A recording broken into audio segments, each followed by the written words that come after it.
Bonjour tout le monde, alors petite correction de l'activité 1 du chapitre 3 de 4e. Donc peut-être un petit point sur les rappels d'abord, histoire de se mettre vraiment au point. Donc les rappels, ils sont ici. Bon, un petit rappel sur la reproduction sexuée, pardon, chez l'être humain, mais j'ose espérer qu'avec le chapitre qu'on vient de faire juste avant, c'est à peu près clair pour tout le monde, donc je reviens pas tellement dessus. Un petit point sur la notion d'espèce également, pour bien indiquer que deux individus qui appartiennent à l'espèce doivent nécessairement se ressembler. Ça c'est assez facile, mais ça ne suffit pas. Il y a aussi une notion de reproduction, hein, donc vous voyez que ça va être un des paramètres importants dans ce chapitre. Donc, deux individus qui appartiennent à la même espèce, ils doivent être capables de se reproduire ensemble, et il faut en plus que la descendance soit fertile. D'accord. On peut prendre des contre-exemples. Par exemple, vous savez normalement que on peut se faire se reproduire un cheval et un âne. Ça va donner ce qu'on appelle des mules et des mulets. Euh, mais ces mules et mulets, eux, sont totalement stériles. C'est-à-dire qu'ils ne peuvent pas se reproduire. C'est donc ce qu'on appelle des hybrides. Ça ne forme pas une espèce. C'est parce que ça ne pourra pas durer dans le temps s'ils ne peuvent pas se reproduire. C'est-à-dire qu'à chaque fois qu'on veut refabriquer entre guillemets des mules et des mulets, il faudra reprendre un âne et un cheval. Donc c'est pas une espèce à part entière, c'est ce qu'on appelle un animal hybride. Et donc ils sont systématiquement totalement stériles. Bon, le point peut-être sur lequel il faut insister un petit peu plus, c'est le terme de caractère. Donc le caractère, c'est ce que vous êtes théoriquement entraîné à utiliser dans l'activité suivante. Il s'agit donc d'un élément anatomique ou physiologique qui permet la comparaison entre les individus. Donc, un petit point peut-être sur ces deux termes pas simples, anatomique, physiologique. Si on veut simplifier au maximum, ce qu'on appelle un caractère anatomique, ça correspond à la façon dont le corps de l'animal, par exemple, est fabriqué, il est construit. D'accord. La présence des os, la présence des organes, je sais pas, un cœur, les yeux, le fémur, peu importe. Toute la façon dont le corps est construit, ça correspond à un élément anatomique. La physiologie, les caractères physiologiques, ça correspond plus à la façon dont le corps fonctionne. Hein, donc comme exemple, on peut citer les hormones qu'on a vues au chapitre précédent, les enzymes aussi qu'on a vu l'année dernière. Ça correspond à des éléments qui permettent le fonctionnement du corps. Il s'agit donc d'éléments physiologiques. Donc attention, on va en reparler juste après. Quand vous définissez un caractère, il doit forcément être anatomique, donc de la façon dont le corps est construit, ou physiologique, la façon dont le corps fonctionne. Dernier petit rappel, même si j'espère vraiment que c'est acquis pour tout le monde, la cellule, l'unité de base du monde vivant, hein, tous les êtres vivants sont composés de au moins une cellule, et toutes les cellules sont composées avec une membrane, d'accord, qui permet de délimiter la cellule, ce qui fait la séparation entre l'intérieur de la cellule et l'extérieur de la cellule, donc la membrane. À l'intérieur de la cellule, on va trouver le cytoplasme, d'accord, ici, et enfin une structure particulière à l'intérieur de la cellule qu'on appelle le noyau, hein, qu'on distingue bien ici en microscopie, il est un petit peu plus foncé, et ici sur le schéma. Donc ça, j'espère que c'est clair pour tout le monde, on va en avoir besoin très bientôt. Donc, vous avez théoriquement noté l'introduction qui est quand même pas très compliquée. Petit rappel du terme de biodiversité, hein, qui correspond aux différents êtres vivants qui habitent sur Terre. Donc, c'est pas tellement le nombre, c'est vraiment les différences qui existent, la quantité d'êtres vivants différents qui existent à la surface de la Terre. Donc, ils sont regroupés en espèces. On en a parlé un petit peu plus tôt. On reviendra dessus un petit peu plus tard dans le chapitre. Et enfin, le fait que toutes les espèces présentent des caractères qui les différencient les unes des autres. Ça correspond à ce que vous aviez travaillé en sixième en faisant de la classification avec les groupes emboîtés, et on aura l'occasion de revenir sur cette classification. Bon, pour commencer, il fallait donc faire l'activité 1, identifier les caractères propres à l'espèce humaine.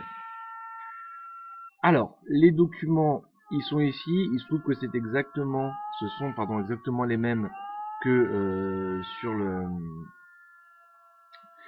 que dans le blog. Donc la première question qu'on vous demandait, c'était de citer 4 caractères qui permettent de différencier l'espèce humaine d'une autre espèce animale, en l'occurrence le chimpanzé. Donc là, a priori, c'est pas trop dur. Il y a plein de possibilités. Généralement, vous parlez par exemple de la bipédie, le fait que nous marchons sur 2 membres, alors que les chimpanzés, eux, sont quadrupèdes, ils marchent sur 4 membres. Le langage articulé, le fait que nous puissions parler, ce que je suis en train de faire avec vous en ce moment même, ce dont sont incapables les chimpanzés. Le volume crânien, d'accord, la taille du cerveau, si on simplifie, le cerveau humain étant beaucoup plus volumineux, beaucoup plus gros que celui du chimpanzé. La mâchoire qui est avancée chez le chimpanzé alors qu'elle ne l'est pas chez nous. La forme de la colonne vertébrale. Alors là, justement, un petit point, vous avez tendance à dire que le chimpanzé, sa colonne, elle est tordue, alors que la nôtre est droite. Alors j'ai mis un petit document en plus ici que vous n'aviez pas, pour vous montrer qu'en fait, c'est plutôt l'inverse. C'est-à-dire qu'en fait, le chimpanzé, sa colonne est tordue, on parle de courbure, 2 fois, une fois ici au niveau des cervicales, et une seconde fois pour toutes les autres vertèbres, qu'elles soient dorsales, lombaires ou sacrées. Alors qu'en fait, on se rend compte que chez l'être humain, eh bien, elle n'est pas droite, la colonne vertébrale, au contraire, elle est tordue, courbée, 4 fois. Une première fois ici au niveau des cervicales, une seconde au niveau des dorsales, donc au niveau de la cage thoracique, une troisième fois dans le bas du dos, ce qu'on appelle les lombaires, et une quatrième fois ici au niveau du sacrum, voilà, vers le bas de la colonne vertébrale. Donc c'est le fait de pouvoir la courber plusieurs fois qui a permis de la redresser. Donc voilà, des caractères qui permettent de différencier l'être humain du chimpanzé. A priori, c'est pas hyper difficile. Vous retenez ceux qui vous semblent les plus simples. Ensuite, on vous demande quels caractères qu'elle possède mais qui ne sont pas spécifiques. Alors là, c'est l'embarras du choix. Faut juste pas trop se compliquer la vie. On a 2 yeux eux aussi, on a une bouche eux aussi, on a un cœur aussi, on a 2 poumons, ils en ont 2 aussi, 4 membres, ils en ont 4. Si on veut être un petit peu plus précis, bah typiquement, on voit qu'au niveau de la colonne vertébrale, eh bien on va retrouver les mêmes vertèbres, cervicale, dorsale, lombaire, sacré. Au niveau des os, au niveau des membres, on retrouve les mêmes os. Par exemple au niveau des bras, ici on a un os unique puis 2 os là, nous on est strictement pareil avec un os unique là, 2 os là.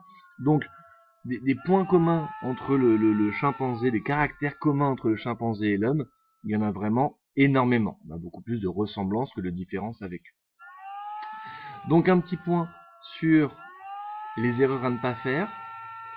Je vous les ai mises ici en orange, je vais les répéter maintenant. Il y en a 2 principales. La première, c'est de définir un caractère qui n'en est pas un. Je sais pas, moi, eux, ils aiment grimper aux arbres et nous, on aime jouer aux jeux vidéo.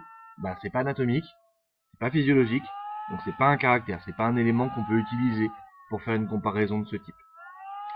Donc faites attention, encore une fois, soit la façon dont le corps est construit, soit la façon dont il fonctionne, et c'est tout. Le reste, ce ne sont pas des caractères. L'autre erreur qui peut être faite assez régulièrement, c'est le fait de définir de façon trop imprécise un caractère. Typiquement, les exemples qu'on peut prendre, c'est les poils.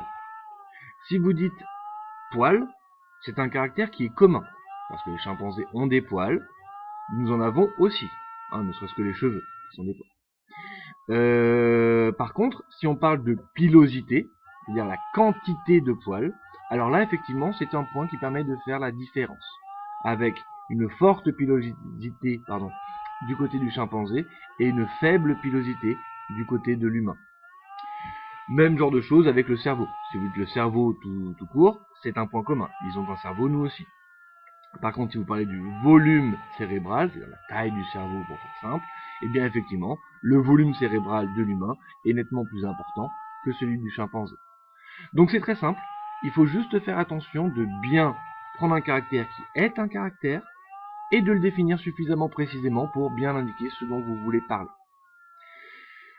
Donc, j'insiste un peu sur le fait que le bilan, pour le coup, pour que ce soit le plus simple, enfin le plus relié possible au document, je l'ai découpé en 3. Donc vous avez un premier bilan, première partie du bilan qui est ici, donc avec les caractères spécifiques, ce qu'on vient de dire, ce qui permet de comparer les espèces entre elles, que ce soit des points communs ou des différences.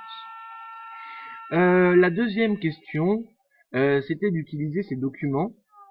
On va aller la lire exactement, ce sera plus simple, ici. Tac. Deuxième question, les êtres humains sont de la même espèce, donc les caractères spécifiques qu'on vient d'évoquer, la bipédie, le langage articulé, les quatre courbures de la colonne vertébrale, etc., on les a tous, et pourtant on n'est pas tous pareils. Donc ça c'est basé sur ce qu'on appelle des variations individuelles. Donc vous avez des documents, mais vous n'en avez pas forcément besoin finalement pour trouver des variations individuelles, que ce soit la couleur des yeux, la couleur de la peau, la texture des cheveux, la forme du nez, voilà, enfin je veux dire, des exemples comme ça, il suffit de vous regarder, de regarder les gens autour de vous, les différences, eh bien ça correspond à des variations individuelles. Donc c'est vraiment très simple. Le dernier point, c'est sur les variations individuelles visibles ou pas. Donc il y avait un exemple qui vous était donné ici, donc c'est un exemple physiologique, donc c'est l'exemple du daltonisme.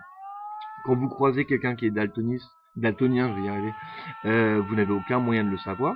Donc c'est effectivement pas visible de l'extérieur. Il n'empêche que ça correspond à la façon dont ses yeux fonctionnent. Et donc ça correspond bien à un caractère, une variation individuelle, parce que certaines personnes sont daltoniennes, d'autres ne le sont pas. Et pourtant c'est pas visible de l'extérieur. Donc des exemples de ce type, vous en avez trouvé, je ne sais pas exactement ce que vous avez trouvé. Celui sur lequel on peut se mettre tous d'accord, c'est l'exemple des groupes sanguins. D'accord, je pense que vous savez ça. Des groupes sanguins, il en existe 8. Donc il y a le groupe sanguin A, le groupe sanguin B, le groupe sanguin AB et le groupe sanguin O, ce qui fait 4 groupes sanguins. Et pour chacun de ces groupes sanguins, on peut être plus ou moins. Donc ce qui fait bien 8 groupes sanguins au final. Maintenant, quand vous croisez quelqu'un, vous ne pouvez pas connaître son groupe sanguin, donc c'est une variation individuelle qui est bien invisible, et pour le coup, c'est l'exemple que vous allez le plus travailler, je pense, dans les temps qui viennent. Donc, rappelez-vous de ce caractère. Donc, la suite du bilan, elle est ici, pas compliqué, hein. Chaque individu présente des variations qui lui sont propres, ce qu'on appelle les variations individuelles, donc c'est juste une question de vocabulaire. C'est bien évidemment ce qui permet d'identifier, de reconnaître un individu.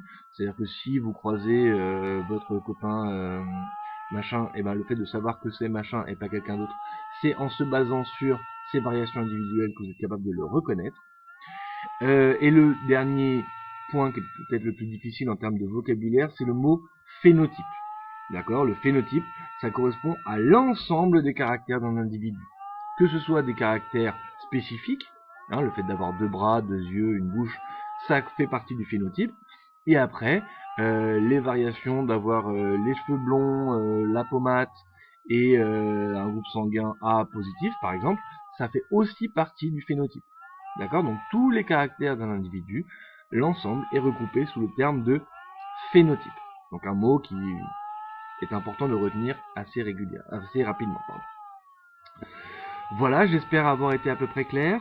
Si vous avez des questions, vous me demandez directement. Et puis bon courage pour la suite.